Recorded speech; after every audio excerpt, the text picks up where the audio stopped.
Start, stop. Okay, so kind of, this is a sort of a different question, but my mom, we were talking about how, like, she was asking, like, so are they legal? So this is sort of like taking, like, are they legal? What is done? How do they get jobs? Like, what does CWS do to make sure that, like, they're not crossing the border with I don't know how to, there's like the stereotypical phrases and stuff like that. Those are the only ones I can, like, come up with off the top of my head. But how does CWS cope? I don't know what the word is. I know your question. Do you know what I mean? Yeah. Okay, I'm sorry. No, you're good. So, yeah, this is how explaining how refugees come to our country is incredibly challenging right now, because a lot of how we get our news can be can confuse the topic. It's interesting that, I started this work with CWS 6 years ago. It was late 2014. And at that point, not many people really had an understanding of the refugee program in the United States. Refugee in and of itself wasn't a highly politicized word. There were community groups that were helping refugees and have been for decades and decades and decades.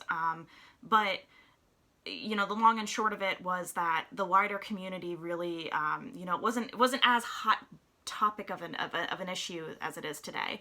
And kind of the downside of the boost in public narrative about who refugees are is that it's hard to control how the word and phrase refugee resettlement is used in the media.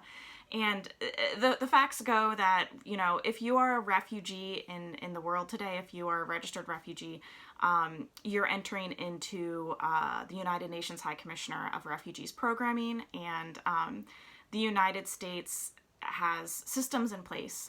And when you arrive to the country as a refugee, you are only able to enter through one way, and that is through a port of entry at an airport, and you're already known to the resettlement agency who's going to be helping you.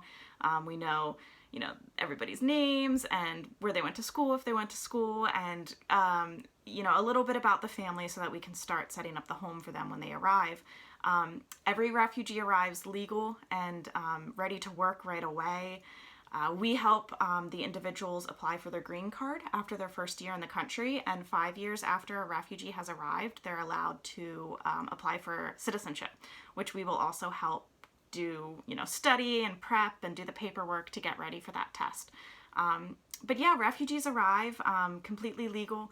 They are ready to work on day one, but we go over cultural orientation and kind of say, let's take a deep breath and adjust to the new community before, really starting to work. We kind of work on that 1 month after a family has come here. But yeah, there's a lot of misinformation about what it means to welcome a refugee. A lot of the misinformation about what it is to welcome a refugee is based, I believe, in fear and kind of an unknown of what really takes place in that process. And many people who work with refugees are very willing to sit down and have a conversation about what this process looks like, so that we can sort of like start to peel back those layers of fear. Thank you. Mm-hmm.